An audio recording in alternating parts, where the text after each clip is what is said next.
എല്ലാ മാന്യ പ്രേക്ഷകർക്കും ക്രിസ്തുയേശുവിൽ എനിക്കുള്ള സ്നേഹവന്ദനം ഒരിക്കൽ കൂടി പ്രകാശിപ്പിക്കുന്നു. ഇന്ന് രാത്രിയിൽ ഞാൻ ഈ ദിവസങ്ങളിലായി ഭാഷത്തെ സംബന്ധിച്ച്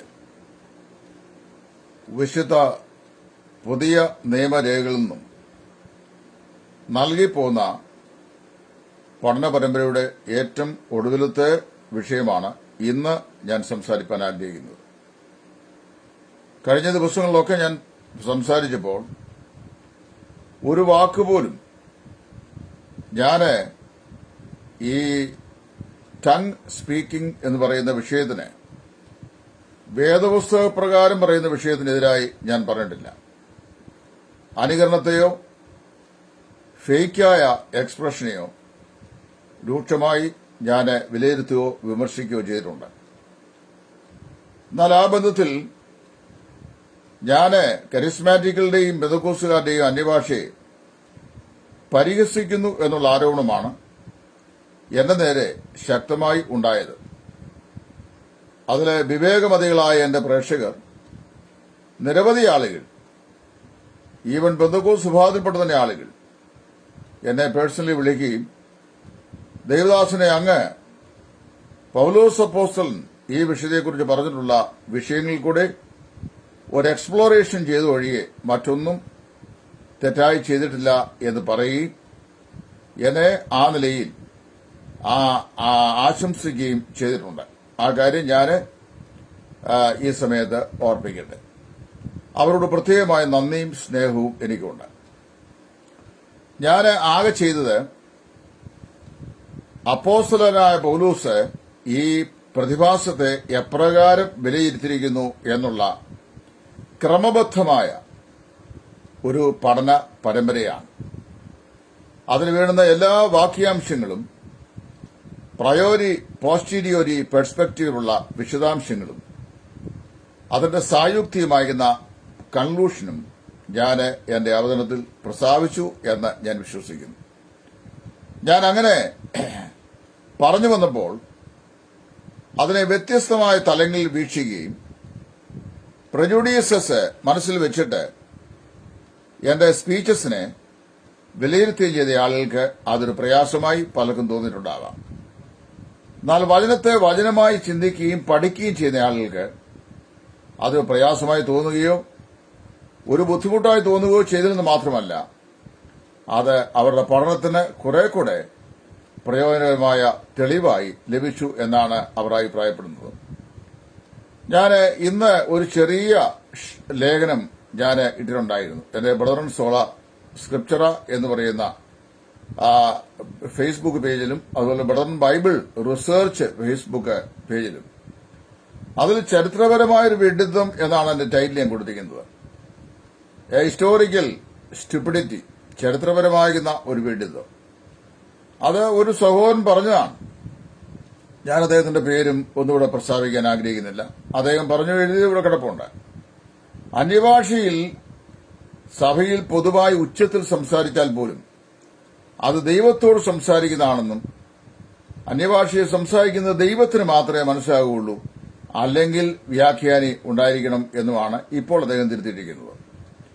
ഇവിടെ ഞാൻ അതേ സംബന്ധിച്ച് ഒരു വിശദാംശവും പറയുന്നില്ല. ഞാൻ ഈ ദിവസങ്ങളിൽ ബഹുമാനായിരിക്കുന്ന ഉണ്ണുണ്ണി സാറിന്റെ, അതായത് pastor K E Abraham sir അവർ എഴുതിയിട്ടുള്ള പരിശുദ്ധാത്മ സ്നാനം എന്ന ഗ്രന്ഥം എന്റെ ഈ ലൈബ്രറിയിലുണ്ട്. ഞാനത് വായിച്ചുകൊണ്ടിരിക്കുകയായിരുന്നു. പക്ഷെ അതിനുമുമ്പ് തന്നെ ഒരു സഹോദരന് ഈ വാസ്തവത്തില് ഈ ആത്മാവിലുള്ള യോജിപ്പ് എന്ന് പറഞ്ഞ ഇതാണ്. അദ്ദേഹം അതിന്റെ ഒരു ശകലം ഇന്നലെ ഫേസ്ബുക്കിൽ പോസ്റ്റ് ഉണ്ടായിരുന്നു. അതെനിക്ക് ഏറെ സഹായകരവുമായി.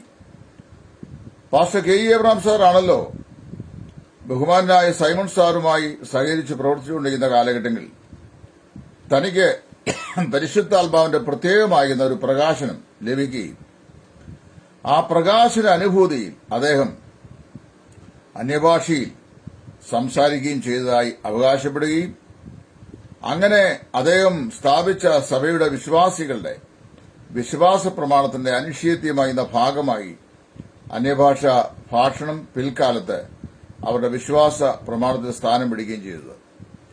ആ ദൈവദാസൻ, അതായത് നിത്യത്തിൽ വിശ്രമിക്കുന്ന ആ ക്രിസ്തുഭക്തൻ, അദ്ദേഹത്തിന്റെ പരിശുദ്ധാത്മ സ്നാനം എന്ന തന്റെ ഗ്രന്ഥത്തിൽ പറഞ്ഞതല്ലാതെ മറ്റൊരു കാര്യവും ഞാനും ഈ ദിവസങ്ങളിൽ പറഞ്ഞിട്ടില്ല. ഞാൻ പറഞ്ഞത് മുഴുവൻ അദ്ദേഹം ക്രോഡീകരിച്ച് അദ്ദേഹത്തിന്റെ ഈ പുസ്തകത്തിൽ പറഞ്ഞിട്ടുണ്ട്. ഇത് നേരത്തെ ഞാൻ ഒന്ന് റെഫർ ചെയ്തെങ്കിൽ എന്റെ സ്പീച്ചസിൽ ഞാൻ ആ കാര്യം പറയുമായിരുന്നു. എന്നാൽ താമസിച്ചുപോയി. എങ്കിലും അത് കണ്ടെത്തി അത് നിങ്ങളുടെ മുമ്പാകെ അവതരിപ്പിക്കുവാൻ ഇടയാകുന്നതിൽ എനിക്ക് അതിയായ സന്തോഷമുണ്ട്. ഇവിടെ ഞാൻ വിദ്വേഷത്തിനോ പ്രതികാരത്തിനോ അല്ല. ഞാൻ നിങ്ങളുടെ സഭാ നേതാക്കന്മാർ അല്ലെങ്കിൽ സഭയുടെ ഫൗണ്ടർ അദ്ദേഹം വിശ്വസിച്ചതും പറഞ്ഞതെന്ന് മാത്രമാണ് ഞാനും പറഞ്ഞത് എന്ന് പറയാനാണ് ഞാനിത് പറയുന്നത്. അദ്ദേഹം തന്റെ പരിശുദ്ധാത്മ സ്നാനം എന്ന ഗ്രന്ഥത്തിന്റെ 70-ാമത്തെ പേജിൽ അദ്ദേഹം ഇങ്ങനെ പറയുന്നു: ആദിമ നൂറ്റാണ്ടിലും, അതായത് ഇൻ ദ ഫസ്റ്റ് സെഞ്ചുറി, വിശ്വാസികൾ അന്യഭാഷകൾ സംസാരിക്കുന്ന സമയത്ത് ആ ഭാഷ വശമുള്ളവർ ഇല്ലാത്ത ഇടങ്ങളിൽ തിരിയാതെ ഇരുന്നതായിട്ടാണ് കാണുന്നത്. ഇതുതന്നെയല്ലേ ഞാൻ ഈ കഴിഞ്ഞ ദിവസങ്ങൾ മുഴുവൻ പറഞ്ഞത്. അതായത് അന്യഭാഷയിൽ സംസാരിച്ച സ്ഥലങ്ങളിൽ, സഭകളിൽ അല്ലെങ്കിൽ സ്ഥലങ്ങളിൽ വിശ്വാസികൾ അന്യഭാഷ സംസാരിച്ച സമയത്ത് ആ ഭാഷ വശമുള്ളവർ ഇല്ലാതിരുന്ന ഇടങ്ങളിൽ അത് തിരിയാതെയാണ് ഇരുന്നത് എന്ന് പറഞ്ഞു കഴിഞ്ഞാൽ, അന്നത്തെ വിശ്വാസികൾ അന്യഭാഷയിൽ സംസാരിച്ചു. അത് വേറെ ഏതോ സ്ഥലത്തുണ്ടായിരുന്ന ഭാഷയാണ്, അല്ല സ്വർഗത്തിൽ നിന്ന് പ്രത്യേകിച്ച് ദൈവത്തോട് മാത്രം സംസാരിക്കാൻ ലഭിച്ച ഭാഷയല്ലെന്നാണ് തന്റെ ഈ പ്രസ്താവന കൂടെ ഉണ്ണോണി സാർ പറയുന്നത്. ആദിമ നൂറ്റാണ്ടിലും വിശ്വാസികൾ അന്യഭാഷകൾ സംസാരിക്കുന്ന സമയത്ത് ആ ഭാഷ വശമുള്ളവർ ഇല്ലാത്തയിടങ്ങളിൽ തിരിയാതെയാണ് ഇരുന്നിട്ടുള്ളത്. പേജ് 70, പരിശുദ്ധാത്മ സ്നാനം. അതുതന്നെ ഞാൻ പറഞ്ഞപ്പോൾ ആ സംസാരിച്ച ഭാഷ തിരിയാത്ത ആളുകളുണ്ടായിരുന്നു, അവർക്കത് മനസ്സായില്ല. അതുപോലെ ശ്രദ്ധേയം പറയുന്നു, അതുപോലെ കൊരിന്ത് സഭായോഗത്തിലും നോക്കിക്കോണം.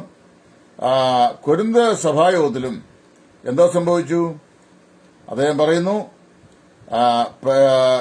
അന്യഭാഷ തന്നാട്ട് ഭാഷക്കാർ എന്ന് പറഞ്ഞാൽ ആ നാട്ടിലുള്ള ഭാഷക്കാർ മാത്രം കൂടിയിരുന്നതിനാൽ അവിടെ ഉണ്ടാകുന്ന അന്യഭാഷ ശ്രോതാക്കൾക്ക് തിരിയാതെയിരുന്നു.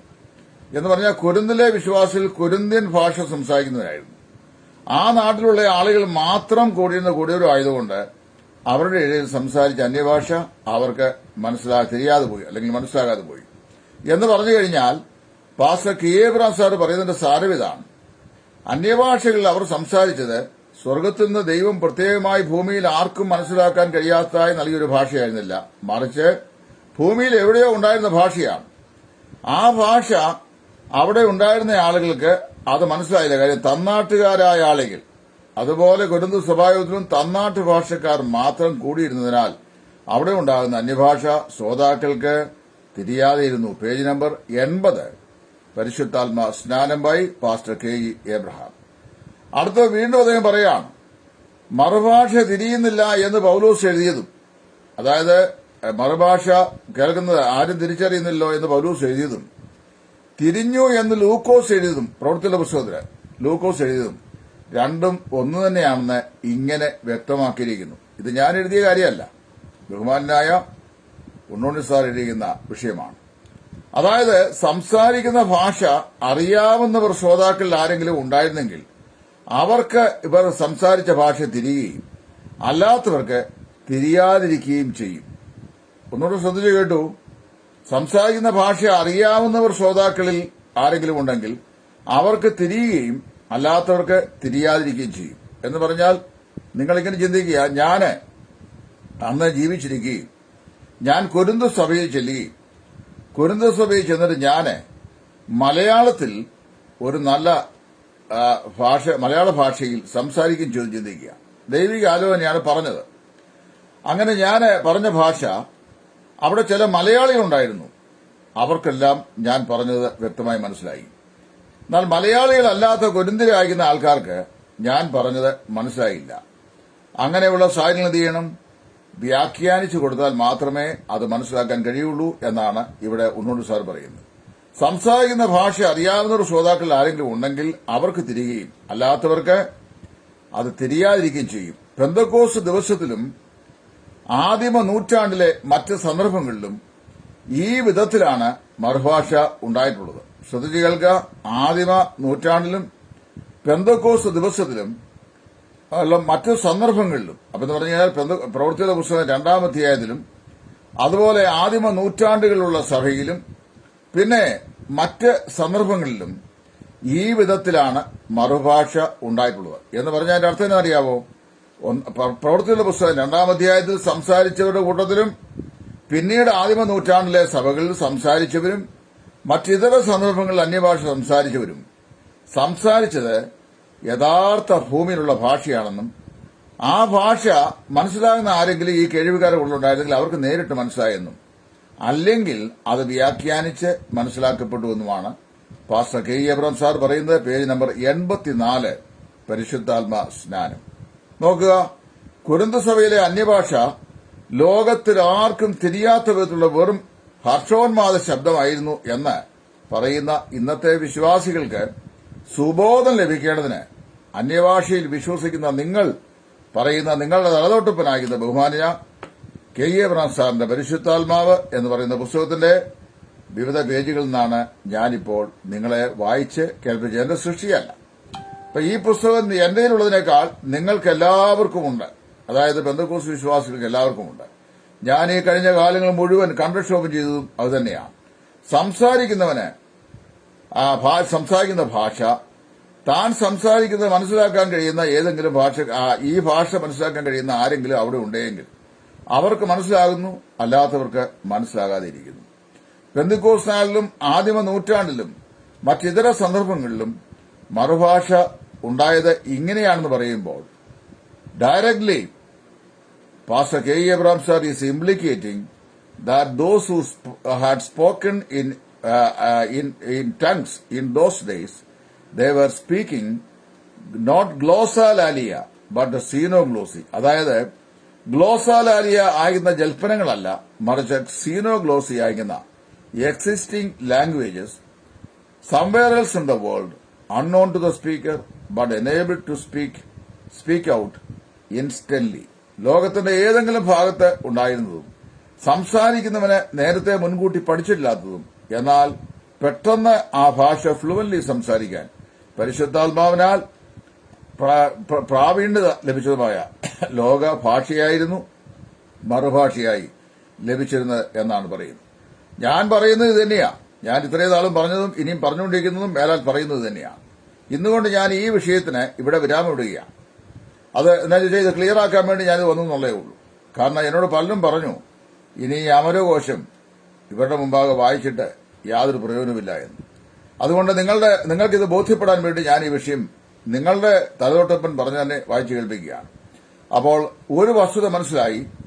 അന്യഭാഷ എന്ന പേരിൽ ഇന്ന് ആർക്കും മനസ്സിലാക്കാൻ കഴിയാതെ സ്വർഗത്തിൽ നിന്ന് ദൈവത്തോട് മർമ്മം സംസാരിക്കാനായി കിട്ടുന്നത് എന്നുള്ള നിലയിൽ ഹർഷോന്മുഖമായി ലഭിക്കുന്ന കുണ്ടലിനി ഭാഷയല്ല അന്യഭാഷ, മറിച്ച് it was xenoglossy or it is xenoglossy which is unknown to the speaker but instantly enabled to speak it out by the help of the Holy Spirit as a sign or a gift. അതായത് ഒരു അടയാളമായിട്ടോ അല്ലെങ്കിൽ വരമായോ സംസാരിക്കുന്നവന് പെട്ടെന്ന് ദൈവാത്മാവിനാൽ കഴിവ് ലഭിച്ച ലോകത്തിൽ നിലനിന്ന ഭാഷയാണ് മറുഭാഷ അല്ലെങ്കിൽ അന്യഭാഷ.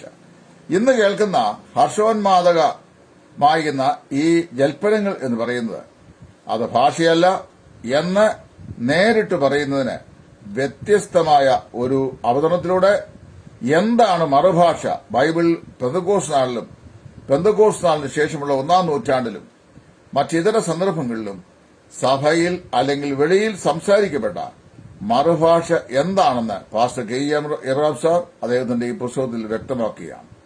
ഇത്രയും സ്പഷ്ടമായ തെളിവുകൾ പകൽ പോലെ പ്രകാശിതമായി ഈ പെന്തക്കോസ്ത് നേതാവിന്റെ പുസ്തകത്തിനകത്ത് തന്നെ ഇരിക്കുമ്പോൾ എന്തിന് ഈ സത്യം തുറന്നു പറഞ്ഞ എന്നെ നിങ്ങൾ ചീത്ത പറയണം, എന്നെ നിങ്ങൾ ശപിക്കണം, എന്നെ നിങ്ങൾ പ്രാകണം, എനിക്ക് വിരോധമായി നിങ്ങൾ ദുഷ്കീർത്തിയുടെ മുദ്ര അടിച്ചേൽപ്പിക്കണം?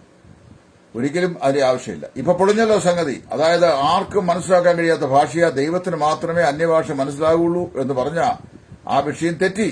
അതായത് കൊരിന്തു സഭയിൽ തന്നെ പൗലോസ് പറയാണ്, അവിടെ ചെന്ന് സംസാരിച്ച ആളുകൾ, സംസാരിച്ച ഭാഷ മനസ്സിലാകുന്ന ആളുകൾ ആരെങ്കിലും അവിടെ ഉണ്ടായിരുന്നെങ്കിൽ അവർക്കത് മനസ്സിലായി.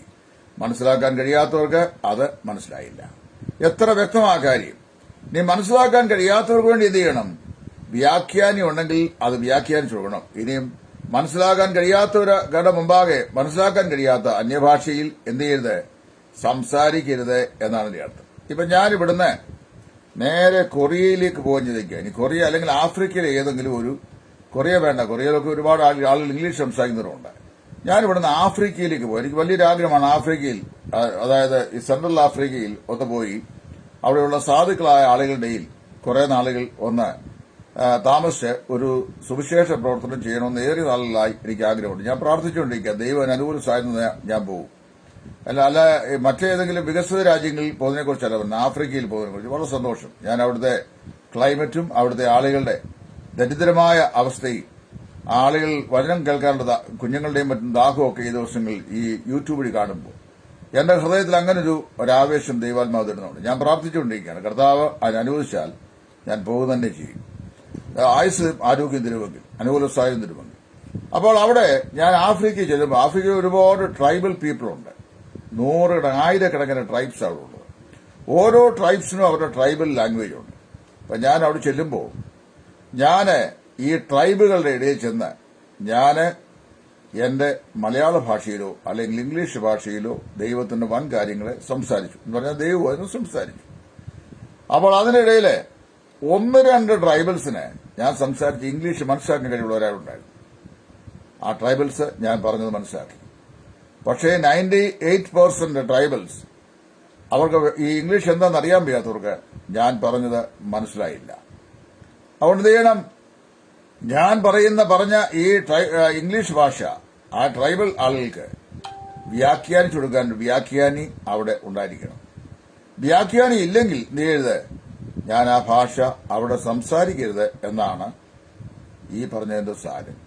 ഇനി ഇതിന് വളരെ വ്യക്തമായി ഇതിൽപ്പരം ഒരു തെളിവ് വേണമെന്ന് എനിക്ക് തോന്നുന്നില്ല. കാര്യം അതായത് ഇത് ഏതായാലും മനുഷ്യർക്ക് ആർക്കും മനസ്സിലാക്കാൻ കഴിയാത്ത ഏതോ ഒരു ദിവ്യ ഭാഷയാണെന്നും ദൈവത്തിൽ നിന്ന് നേരിട്ട് കിട്ടുന്ന ഭാഷയാ, അത് ദൈവവും ഇതേവുമായിട്ട് സുഹൃത്തും സംസാരിക്കാൻ വേണ്ടി കിട്ടുന്ന ഭാഷയാ, അല്ലാതെ മറ്റു ഭാഷയല്ല എന്ന് പറഞ്ഞ് എന്നോട് ശണ്ട കൂടിയ ആൾക്കാർക്ക് വാസ്തവരുടെ കന്നത്ത് കിട്ടുന്ന തിരിച്ചടിയാണ് പാസ്റ്റർ KE ഏബ്രഹാം അവരുടെ എഴുതിയിട്ടുള്ള പരിശുദ്ധാത്മ സ്നാനം എന്ന് പറയുന്ന ഈ പുസ്തകത്തിലെ അദ്ദേഹം പറഞ്ഞ ഈ വാക്കുകൾ. ഒന്നും കൂടെ ഞാനത് വായിക്കുന്നു. ആദിമ നൂറ്റാണ്ടിലും വിശ്വാസികൾ അന്യഭാഷകൾ സംസാരിക്കുന്ന സമയത്ത് ആ ഭാഷ വശമുള്ളവർ ഇല്ലാത്തയിടങ്ങളിൽ തിരിയാതിരുന്നതായിട്ടാണ് കാണുന്നത്. പേജ് 70 പരിശുദ്ധാത്മ സ്നാനം. അതുപോലെ കൊരിന്തു സഭായോഗത്തിലും തന്നാട്ട് ഭാഷക്കാർ പറഞ്ഞാൽ ആ ദേശത്തെ ഭാഷക്കാർ മാത്രം കൂടിയിരുന്നതിനാൽ അവിടെ ഉണ്ടാകുന്ന അന്യഭാഷ ശ്രോതാക്കൾക്ക് തിരിയാതെയിരുന്നു. പേജ് 80. മറുഭാഷ തിരിയുന്നില്ല എന്ന് പൗലോസ് എഴുതിയതും തിരിഞ്ഞുവെന്ന് വിശുദ്ധ ലൂക്കോസ് എഴുതിയതും രണ്ടും ഒന്ന് തന്നെയെന്ന് ഇങ്ങനെ വ്യക്തമായിരിക്കുന്നു. അതായത് സംസാരിക്കുന്ന ഭാഷ അറിയാവുന്നവർ ശ്രോതാക്കളിൽ ആരെങ്കിലും ഉണ്ടെങ്കിൽ അവർക്കത് തിരിയുകയും അല്ലാത്തവർക്ക് തിരിയാതെ ഇരിക്കുകയും ചെയ്യും. പെന്തക്കോസ്ത് ദിവസത്തിലും ആദിമ നൂറ്റാണ്ടിലെ മറ്റു സന്ദർഭങ്ങളിലും ഈ വിധത്തിലാണ് മറുഭാഷ ഉണ്ടായിട്ടുള്ളത്. പേജ് നമ്പർ 84 പരിശുദ്ധാത്മ സ്നാനം. കൊരിന്തു സഭയിലെ അന്യഭാഷ ലോകത്തിൽ ആർക്കും അറിയാൻ വയ്യാത്ത ഭാഷയായിരുന്നു എന്ന് ചിന്തിക്കാൻ സാധിക്കുകയില്ല. ഭാഷകൾ വശമുള്ളവർക്ക് തിരിയുന്ന മറ്റു ഭാഷകൾ തന്നെ ആയിരുന്നുവെന്നാണ് KE ഏബ്രഹാം സാർ തന്റെ രചനയിലൂടെ ഇവിടെ സമ്മതിച്ചിരിക്കുന്നത്. ഇനിയെങ്കിലും എന്റെ പെന്തക്കോസ്ത് സഹോദരന്മാരെ അന്ധമായിരിക്കുന്ന വൈരാഗ്യം മനസ്സിൽ വെച്ചുകൊണ്ടിരിക്കാതെ ദൈവത്തെ ഓർത്ത് ഞാൻ പറഞ്ഞ കാര്യങ്ങൾ കേൾക്കുന്നില്ല, എന്റെ ലേഖനങ്ങൾ നിങ്ങൾ വായിക്കുന്നില്ല എന്ന് വന്നാൽ പോലും ബഹുമാന്യനായ KE ഏബ്രഹാം സാറ് എഴുതിയിട്ടുള്ള ഈ പുസ്തകം പരിശുദ്ധാത്മ സ്നാനം എന്ന് പറയുന്ന ഈ പുസ്തകം മനസ്സിരുത്തി വായിച്ചാൽ ഞാൻ പറയുന്ന കാര്യങ്ങൾ തന്നെയാണ് അദ്ദേഹം പറഞ്ഞിരിക്കുന്നത് എന്ന് നിങ്ങൾക്ക് മനസ്സിലാക്കാൻ കഴിയും. അപ്പോൾ ഈ അകാരണമായിരിക്കുന്ന ആക്രമണം സ്വഭാവം ഉപേക്ഷിച്ച് മാന്യവും യോഗ്യവുമായി വിഷയങ്ങളെ ഗ്രഹിക്കുവാൻ നിങ്ങൾക്ക് സാധിക്കും എന്ന് ഞാൻ കരുതുന്നു. തോമസ് വി കരോട്ട് എന്ന് പറയുന്നൊരു സഹോദരന് ഒഴിയാബാധ പോലെ കഴിഞ്ഞ 3-4 ദിവസമായി എന്റെ പുറകെ നടക്കുന്നുണ്ട്.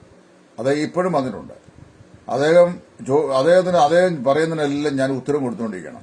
പ്രിയ സഹോദര, ഒന്നാമത് നിങ്ങൾ ചോദിക്കുന്ന മണ്ടത്തരത്തിലല്ല ഉത്തരം പറഞ്ഞുകൊണ്ടിരിക്കാൻ എനിക്ക് സമയമില്ല. നിങ്ങൾക്ക് അന്യഭാഷയുടെ ഭാഷാഭാഷണം, കൃപാവരങ്ങൾ, അതിന്റെ വിനിയോഗക്രമം ഇത്യാദി വിഷയങ്ങളെക്കുറിച്ച് പഠിക്കണമെങ്കിൽ ഏതാണ്ട് 15-20 വീഡിയോ ബ്രദറൻ സോള സ്ക്രിപ്ചറ എന്നതിന്റെ യൂട്യൂബ് ചാനൽ കിടപ്പുണ്ട്. ചെങ്ങന്നൂരെ പാട്ടുപെട്ടി സ്റ്റുഡിയോയിൽ ഞാൻ റെക്കോർഡ് ചെയ്ത 8 എണ്ണം അത് വളരെ ഭംഗിയായി ചെയ്ത് അവിടെ സ്റ്റുഡിയോ ക്വാളിറ്റിയിൽ ഞാൻ HD ക്വാളിറ്റി തന്നെ അപ്ലോഡ് ചെയ്തത് അവിടെ കിടപ്പുണ്ട്. നിങ്ങൾക്ക് ആവശ്യമുണ്ടെങ്കിൽ, നിങ്ങൾ ആവശ്യക്കാരനാണെങ്കിൽ നിങ്ങൾ അത് യൂട്യൂബിൽ നിന്ന് ചെടുക്കുക. യൂട്യൂബിൽ ബ്രദറൻ സോള സ്ക്രിപ്ചറ യൂട്യൂബിൽ എടുക്കുക. അതിന്റെ പ്ലേലിസ്റ്റിൽ ക്ലിക്ക് ചെയ്യുമ്പോൾ നിങ്ങൾക്ക് ഈ വീഡിയോസ് എല്ലാം ഒന്നിച്ച് ഒരു ബഞ്ചിൽ അവിടെ ലഭിക്കുന്നതാണ്. നിങ്ങൾ മനസ്സുണ്ടെങ്കിൽ നിങ്ങളത് കേൾക്കുക. അല്ല നിങ്ങളിങ്ങനെ വിടുന്നതുകൊണ്ട് രാപകൽ ഈ അർത്ഥമില്ലാത്ത പിള്ളേര്, 2ാം ക്ലാസ് പഠിക്കുന്ന പിള്ളേർ ചുമ്മാ ചൊറിഞ്ഞുകൊണ്ടിരിക്കുന്ന പോലെ ചോദിച്ചുകൊണ്ട് കഴിഞ്ഞാൽ അതിനെല്ലാം ഉത്തരം പറയാനുള്ള ബാധ്യത എനിക്കില്ല. കാര്യം നിങ്ങൾ ചോദിക്കുന്ന ചോദ്യങ്ങള് ഈ പ്രൈമറി സ്കൂളിൽ പഠിക്കുന്ന പിള്ളേർ പോലും ചോദിക്കാത്ത, ലോവർ പ്രൈമറി പഠിക്കുന്ന പിള്ളേർ പോലും ചോദിക്കുന്ന ഗൌരവമില്ലാത്ത ചോദ്യങ്ങളാണ്. അതിന് വൈ ഷുഡ് ഐ ആൻസർ? എനിക്ക് അതിന്റെ ആവശ്യം എന്താ? നിങ്ങൾ പറയുന്നത് ചോദിക്കും. നിങ്ങൾക്ക് വേണമെങ്കിൽ ചിന്തിക്കുക. നിങ്ങൾ തലതൊട്ടപ്പനായിരിക്കുന്ന ഏബ്രഹാം സാർ പറഞ്ഞിരിക്കുന്ന വിഷയം ഞാൻ പറഞ്ഞത് നിങ്ങൾക്ക് വായിച്ച് മനസ്സിലാക്കാൻ മനസ്സുണ്ടെങ്കിൽ നിങ്ങളത് വായിച്ച് മനസ്സിലാക്കുക. ഇല്ലെങ്കിൽ നിങ്ങൾ കർത്താവ് വരുവോളോ, നിങ്ങൾ ജീവിക്കുവോളോ, നിങ്ങൾ പിന്നെയും ഈ വളവള പറഞ്ഞുകൊണ്ടിരിക്കുക. എനിക്ക് യാതൊരു പ്രയാസവും അതിന് പേരിലില്ല. നിങ്ങളുടെ ഉമിനീരാണ് പറ്റുന്നത്. എനിക്ക് എന്നാ ചെലവ്? ഞാൻ അതിനെക്കുറിച്ചുമല്ല. അത് തന്നെയല്ല, എനിക്ക് ഇങ്ങനത്തെ ഒന്നും ആവശ്യമില്ല. ഞാൻ വചനം പഠിക്കുന്ന ആളായതുകൊണ്ട് വചനം പഠിക്കുന്നു, വചനത്തിൽ തെളിവുകൾ പരതുന്നു. തെളിവുകൾ അത് കരം ഉള്ളതെന്ന് കണ്ടാൽ അത് വിശ്വസിക്കുന്നു, അംഗീകരിക്കുന്നു, പഠിപ്പിക്കുന്നു. ഈ ദിവസങ്ങളിലെ എന്റെ ഈ ആശയ സംവാദ പോരാട്ടത്തിലെ ഒടുവിലത്തെ മെസ്സേജാണ് ഈ സീരീസിലെ ഇപ്പോൾ ഞാൻ ഈ നൽകുന്നത്. ഇനിയും വരും കുറെ നാളുകൾക്ക് ഈ വിഷയം സംസാരിക്കാൻ ആഗ്രഹിക്കുന്നില്ല. കാരണം ഒരുമാതിരിപ്പെട്ട പറയാനുള്ളതെല്ലാം ഞാൻ പറഞ്ഞു കഴിഞ്ഞു. അതുകൊണ്ടാണ് തുടർന്ന് എന്റെ യോശുവയുടെ പുസ്തകത്തിലുള്ള സ്റ്റഡിയും ബാക്കി തിമോത്തിയോസിന്റെ 1-ാം ലേഖനത്തിൽ നിന്നുള്ള ഇംഗ്ലീഷ് ലെസൺസും കർത്താവിന് വെച്ചാൽ തുടർന്ന് പോകാനാണ് ദൈവസ്ഥനിൽ ആഗ്രഹിക്കുന്നത്. കാരണം ഞാൻ പറയാൻ നിങ്ങളുടെ മുമ്പാകെ ദൈവസന്നയിൽ ബാധ്യസ്ഥരായിട്ടുള്ള അല്ലെങ്കിൽ സമർപ്പിതനായിട്ടുള്ള മുഴുവൻ ആശയങ്ങളും അല്പം പോലും കലർപ്പ് കൂടാതെ ഞാൻ ഇതിനോടകം അവതരിപ്പിച്ചു കഴിഞ്ഞു. നിങ്ങളത് പ്രാർത്ഥിക്കുക, കേൾക്കുക, മുൻപതി കൂടാതെ ഗ്രഹിക്കുക. ദൈവം നിങ്ങൾക്ക് അത് ഗ്രഹിക്കുവാനുള്ള പ്രകാശനം സ്വർഗത്തിൽ നിന്ന് തന്റെ പരിശുദ്ധാത്മാവിനാൽ നൽകട്ടെ എന്ന് ഞാൻ ആശംസിക്കുന്നു. വൃഥാ യുദ്ധം അവസാനിപ്പിക്കുക. കാരണം എന്താണെന്ന് ചോദിച്ചാൽ ഒറ്റ വാക്ക് പറഞ്ഞ് ഞാൻ അവസാനിപ്പിക്കുന്നത്. അതായത് the tongues gift of tongues spoken about in the holy Bible is not glossolalia but it is xenoglossy. അതായത് വിശുദ്ധ തിരുവെഴുത്തിൽ ഈ വിവിധ ഭാഷകൾ എന്ന പേരിൽ അല്ലെങ്കിൽ അന്യഭാഷ, മറുഭാഷ എന്ന പേരിൽ പറയപ്പെട്ടിരിക്കുന്ന ഭാഷകൾ ഗ്ലോസാലിയല്ല, അവ്യക്തമാക്കുന്ന ജൽപ്പനങ്ങളല്ല. പ്രത്യേകത അത് എക്സിസ്റ്റിംഗ് ലാംഗ്വേജസ് ആണ്, ലോകത്തിൽ ഉള്ള ഭാഷയാണ്. അതിനെ സീനോഗ്ലോസി നമ്മൾ നിങ്ങളുടെ ഡിക്ഷണറി എടുത്ത് സീനോഗ്ലോസി എന്നടിച്ചു കൊടുത്താൽ മതി. ഗൂഗിൾ എടുത്തിട്ട് ഗൂഗിൾ ചോദിച്ചാൽ വാട്ട് ഈസ് സീനോഗ്ലോസി, അപ്പോൾ ഗൂഗിൾ നിങ്ങൾക്ക് മറുപടി തരും. ഇത് ഗ്രഹിച്ച് അനുഗ്രഹിക്കപ്പെട്ടവരായി തീരുവാൻ സ്വർഗ്ഗത്തിലെ ദൈവം നിങ്ങളെ സഹായിക്കട്ടെ എന്ന് ആശംസിച്ചും പ്രാർത്ഥിച്ചുകൊണ്ട് ഞാൻ ഈ വിഷയം ഇവിടെ പരിസമാപിപ്പിക്കുന്നു. എല്ലാ പ്രിയപ്പെട്ടവർക്കും കർത്താവിന്റെ നാമത്തിൽ നന്ദി. ആരോടും പ്രത്യേകിച്ച് യാതൊരു പ്രയാസവുമില്ല. ഐഡിയോളജിക്കൽ ഡിഫറൻസ് മാത്രമേ ഉള്ളൂ. ആളുകളോട് ഒരു ബുദ്ധിമുട്ടുമില്ല എന്നുള്ള കാര്യവും പ്രസ്താവിച്ചുകൊണ്ട് ഞാൻ തൽക്കാലം നിർത്തുന്നു. ദൈവം എല്ലാവരെയും അനുഗ്രഹിക്കട്ടെ. ക്രിസ്തുവിൽ നിങ്ങളുടെ സഹോദര സുവിശേഷകൻ ടൈറ്റസ് ഫ്രം ഇടയാറുണ്ട്. Thank U.